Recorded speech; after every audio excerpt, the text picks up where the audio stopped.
Hello, everybody, and thank you so much for spending some time with us today on Interviews. And today I am super excited because I am chatting with a very, very special community manager today. And I'm going to let her tell you more about her amazing idea. So I'm going to hand you over to Amanda Aikulola, and Amanda is going to tell us more about her mission to create an army for good. Amanda, over to you. Thank you, Melanie, for having me. I'm really excited to be here, and I'm just really wanting to express some thoughts and have a conversation today about how we can use social platforms such as Facebook, as we're both Facebook certified community managers, to kind of create an army for good and make safe, inclusive spaces the norm online in the future, and really get more people having a conversation about these things, about ethics and community management, about really creating the world that we want to see and being the architects of this future, visioning it out and then going for it. That's so amazing. So for those of you who are watching, I met Amanda through one of the Meta learning groups that we are both a part of. And when I saw what she does, I just got excited. It was like, oh my goodness, I found somebody who is so aligned with where I'm headed. I had to speak to her. So I'm super excited that we've now opened lines of communication and that I can now have this conversation with all of you present, so that we can kind of expand the message out there, and let more people know kind of what is possible. So, Amanda, at what point did you kind of realize that there was this potential to use groups for social good? My journey started about 10 years ago when I created my first group on Facebook, out of a need that I had personally. And that was in the health space. And I created an advocacy and support group for people struggling with health conditions. That group continues today. And it's really how I got involved with Facebook and Meta, and how I was recognized by them for my work back in 2017, and really got serious about community management. When I went to Chicago in 2017, I, for the first time, I was in a building where I was surrounded by, it was 100 other people. Well, there were 99 other people selected for their work. And we all got to bring 2 guests. So now we have 300 people, the people from Facebook at the time, we weren't Meta yet. And a lot of people there training us. And there was some press because it was when Mark changed the mission of Facebook. So there was a lot of good energy around, but it was the first time I was like, oh, I'm with my people. Like, this is where I belong. And I was a nonprofit founder at the time, and around in healthcare and business, but everybody there saw the world in the same way that I saw it. And I had struggled up until that point to really explain the way I vision things out, even to the people, the other leaders in my nonprofit. But they got it, and I was fascinated, and I felt so at home. So that's when I really realized the power of community, and that I could take this more seriously and then take the business and marketing approaches that I had developed and start layering it in and being more strategic about the way I use community. So that's where it all kind of started clicking for me. I spent the next few years really developing and learning more and investing in my education, and to supercharge and superpower all of that. And that's led me to where I am today, and trying to really pull it all together and create an army for good online. Because as a mother and as an advocate for others, I see the challenges that are presented by social media and, some of the untoward effects that are happening. And I personally have been able to create ripples and have a lot of positive effect with it over the last decade. And I feel like it's my mission and my calling to teach others and inspire others to do the same, so we can offset some of these negative effects that are happening in communities and online. So this is where I feel passion to work. And that sometimes happens with me working with brands or nonprofit organizations, sometimes with entrepreneurs, but I really enjoy it and feel passionate about that. So can you tell us a little bit more about some of those ripples? So that sounds amazing in theory. In practice, what does a ripple like that look like? How do you roll it out? Right. So it really means like making people more conscious about how they show up, right? So it's an evolution of being more aware of how we show up and how we're present in life, in our real space, right? And body language, all those things, but also how we show up online. So it's almost like we have two personas right now. We have our IRL, in real life self, and then we have our digital persona. And I don't know that anyone's really consciously showing up online in a way that is different than their in real life persona. I think some people are, a lot of the bad actors are, and they feel free to act out in a way that doesn't truly represent their character in real life. So I think that just one, becoming more conscious of this is who I am in society, and this is who I am in the digital society, and trying to align those and being more aware of this is how I want to show up and how can I align these two identities that I have. Even if that means in the future, in the metaverse, I want to look different or be different, but how can I align my core values so that I am being authentic and showing up and being a light in the world, meaning this world, the digital world, and potentially the metaverse. Like, how do I align all these things? I think it's important to be true to yourself in all things that you do. And I think there's amazing opportunities to be online and to explore other parts of yourself without leaving yourself or becoming somebody else. I find that actually a very interesting conversation. For some years when I was a traveling craft teacher, I created a persona of this rainbow lady that I would kind of present in all my marketing material as a way of protecting my personal self.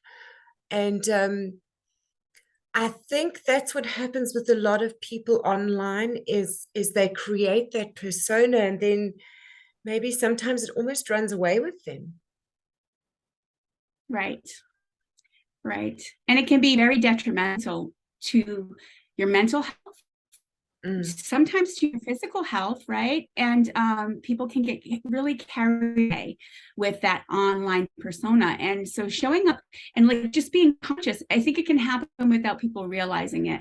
So just, okay, this is the digital presentation of Amanda that I want to have. And this is what I want it to look like 5 years, 10 years, 20 years, so that, I'm showing up authentically in this space. I don't have to worry about someone seeing me in public because this is who I am.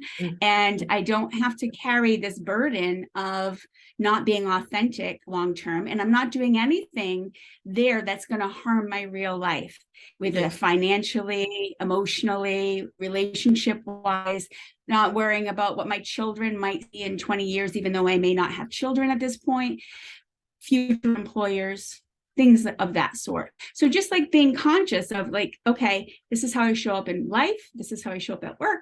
And then start having that mindset of this is how I show up online, and teaching our children how to do this, because it's very important for them to have this mindset once they engage digitally. And that's happening younger and younger.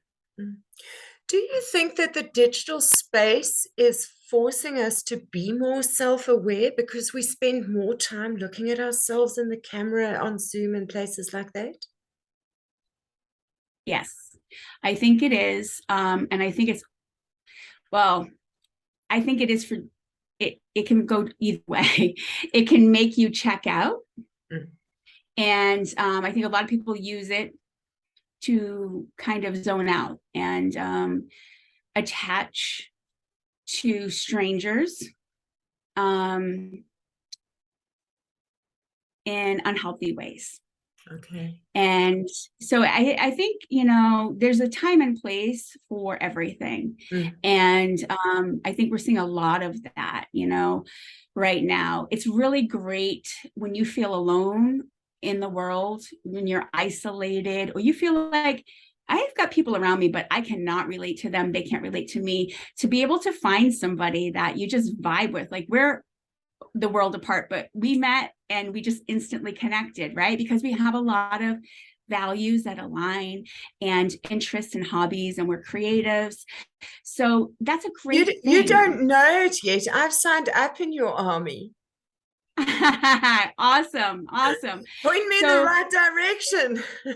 right, it's a beautiful thing, right? This advantage that we have in this digital world, but we have to balance that, and we have to be able to understand that just like every other relationship, there's balance and boundaries, and making sure that our sense of self is strong enough to be able to manage these new and different complex relationships. I think that's going, as we move into the Web3 space, that's going to be even more difficult for our youth, especially, to navigate. So really having these conversations with our kids, making sure that we're developing strong sense of self, core beliefs, core values, and making sure that we're grounding our children is more important than ever.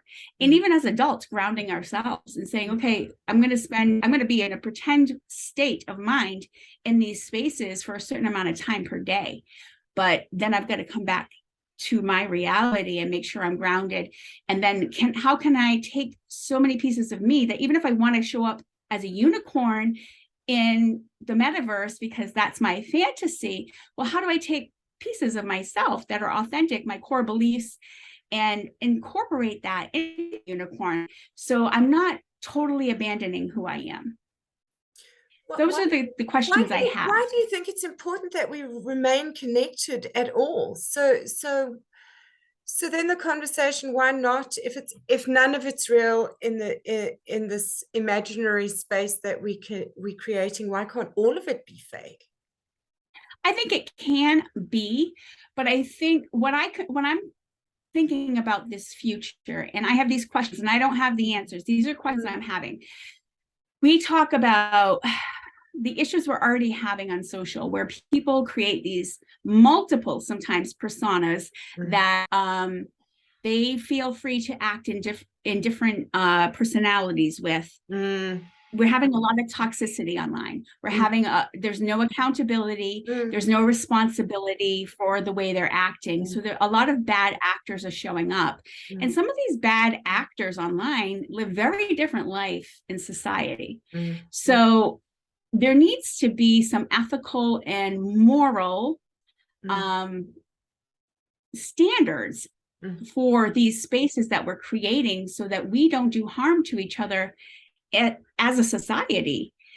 So yes, you should be able to show up in the way you want. If you identify in a certain way, you should absolutely be able to do that. But we should be able to all have basically societal norms, right? We have, so when you have a core value and you're that into a new space, it's going to remind you that values matter here. So if I show up as Amanda, I'm Community Maestro is my alter ego. That's my work ego, right? That people know me as. But I know that my values as Amanda align with my Community Maestro values. And when I'm showing up in that space, those values are the same. So I want to make sure that every time I'm acting in integrity with myself. Yeah. So if I create a metaverse character and the values for that character align with my other values, then I can act freely anywhere. I don't have to worry about keeping segments of my life apart. So it's just being thoughtful in how I construct my realities. And it's Because interesting anytime you have like that conflict, it's a problem. Yes, no, it's interesting that you say that, because I'm thinking about my own experience. I found it very difficult to behave outside of my own character.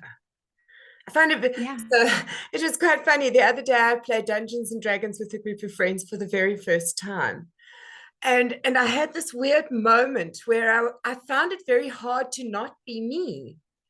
I'd put on the skin of this character, but then I had an option because it was complete fantasy, to create a complete fiction. And I found that very, very difficult to do, because I didn't have a character reference, and it would be too messy. I didn't know where to go with it, because again, no core values. Who am I? None of that had been worked out. I'd simply pulled on the skin for the day, and now was not sure who to be. So I think that's a very, very interesting topic that you've uncovered there. And I do wonder how those people who are behaving inauthentically then are coping with that disconnect, or whether we're seeing them find an outlet perhaps for an aspect of themselves that they would not normally act out in different circumstances. Right. And that may be very healthy for some people, right? That may be a way to express themselves that they don't feel comfortable or safe doing in their own lives. And that's not wrong, but it should be thoughtful. It's just my point should be like, okay, this is how I show up here. Now, maybe I want to express something that I can't express under Amanda or Community Maestro, right? And I need an outlet for that. Be thoughtful and intentional about it. And my values are here, but I have this other way that I need to express myself, and I want to think it out and be in this character when I'm doing it. I just think we need to be thoughtful, and it's very easy to get swept up when you're in a community sense, whether it's gaming or in an online community, to get swept up in the moment. And there's real challenges, especially in the gaming communities, with doxing and all this kind of swatting that's going on. It's really like important. Like, so I have a fictitious character I'm going to build. I'm going to allow myself to act out of character in this space. But here's the boundaries that I'm not going to go beyond, because I know that this could have real impact in my life or the life of others in the community. So yeah, okay, maybe I'll be a little outrageous here, but here's where I'm going to let it end. But being thoughtful ahead of time, at least having a plan, right? Just having a plan, because there are real life consequences to some of these things. So we're going back to basic principles. Express yourself freely and do no harm. So don't bleed on the others. Correct. If you want to, how do we as community managers handle that? Like, how do we, because it's really the managers in the community that are trying to manage all this. And it's hard because you've got people from all over the world with all different values, morals, ethics, cultures. And it's not our job to impose our values, morals, ethics, and cultural standards on the members. So that's why we create community standards, and they agree to those, and then we must uphold them to keep the community safe. Yes. That all makes so much sense. So how do you feel about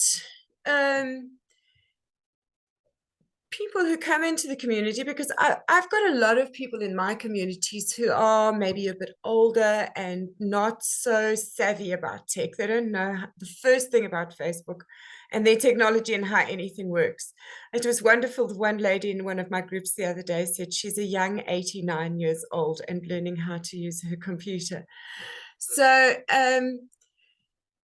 for people like that, to have a whole self-awareness conversation is a lot to add to where's the button that I need for this right now. And where do you feel our almost civic responsibility lies as community managers to educate? And then also, at what point do we say, all right, what's mine and what is theirs to learn? Because really, we have so many hours in the day and we have to turn the volume down. That's a great question. I think anytime that we can find a way to educate, and it's an opportunity, right? So to do that in ways that you can reuse that education. So to create a reel or to create a short video in Canva and link that. I use FAQs in my groups to do that as well. Sometimes that's not enough, but taking another member from the community that's very savvy, very experienced, that may have more time on their hands than you, and saying, hey, I have this new community member or this older community member that's struggling. Would you buddy up with them and help them and introducing them through a private message? Could you help them navigate this or teach them how we do things here in our community, how we, whatever the issue is, accomplish this goal, how we're more sensitive in this way and why. If you have somebody on your mod team that could do that, that would be ideal. If not, a very experienced member, a leader in your community, because that's going to give them a sense of not authority, but I'm sorry. I think it would give them a sense of pride to know that you trust them to guide somebody, just the framework, what you want them to cover, and let them take a leadership role with the other members and kind of be a mentor when people need help. I think education is the way to go. I also find it challenging to find the time to educate appropriately in the community, but that would be what I would say. And I think video tutorials, little quick video oversights, like for my welcome videos, I did a video like showing, it was kind of a tour of here's how you do this. Here's where the guide section is, because people need that. I would try that. And I talk a lot about our values. Actually, I kind of put it right in people's face when they read about the group. Here's our values. Here's what we do. Here's how we treat people, so that it turns off people that don't align. I want to deflect those people intentionally, because they're the do-gooders. Yes, we are. And if you're not in that space right now, you probably won't be comfortable here, So really getting very clear on who your group is and how people act in your group is a good thing. Front and center. Yes. And bonding right away. Yes, I find that tension between what is harm reduction and what becomes kind of control is always where the tension is. Right. And, I think a healthy debate is good. But what is a healthy debate, right? So we ask those questions of ourselves all the time if we're being thoughtful. And I think for me, it always comes down, what is it doing harm to the other members? Is this person's behavior harming the overall, any one of the members, anyone of the team, or anyone in the community? And if the answer is yes, then we're going to have a conversation with that member and see if they can curtail their behavior. If they continue and can't be redirected, then they're not a good fit for our community at this time. They may be in the future, but right now it's not a good fit.